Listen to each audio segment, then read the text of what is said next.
Ang albularyo at ang duwende, isang lihim ng mahiwagang panggagamot. Sa tahimik na baryo ng San Roque, natatakpan ng ulap ng hiwaga ang bawat hakbang. Sinasabing ang mga anino sa kagubatan ay hindi lamang sa mga puno at hayop, kundi pati na rin sa mga nilalang na hindi natin maipaliwanag.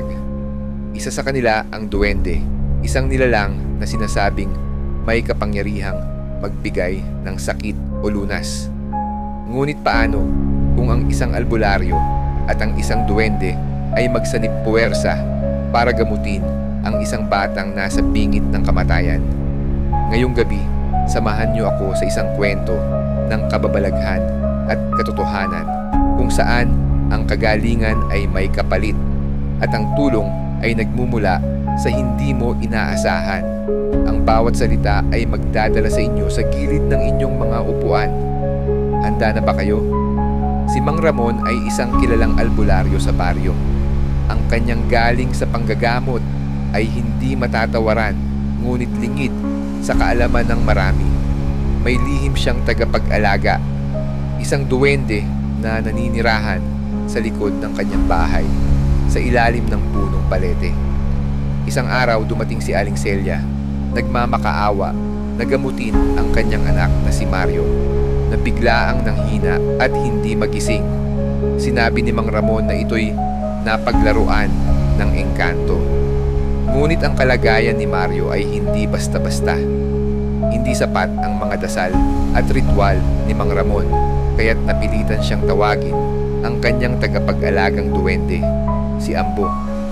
Nagpakita si Ambo sa pamamagitan ng isang malamlam na ilaw sa tabi ng balete.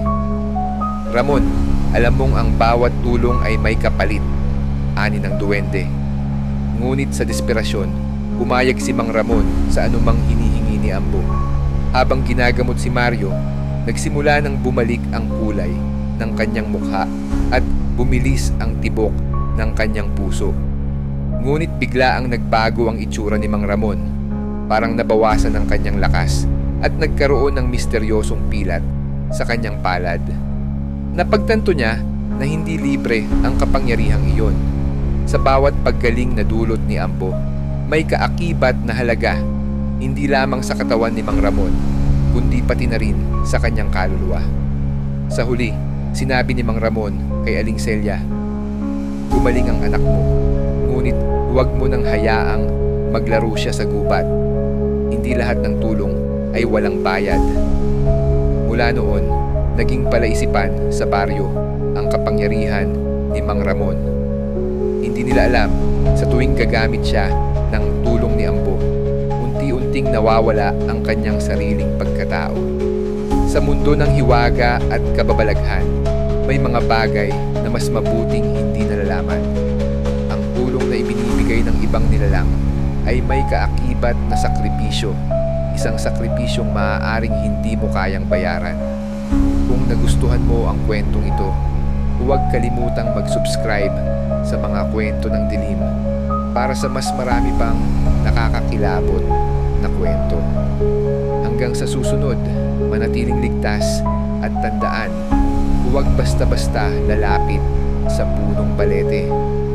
Baka may nanonood sa iyo.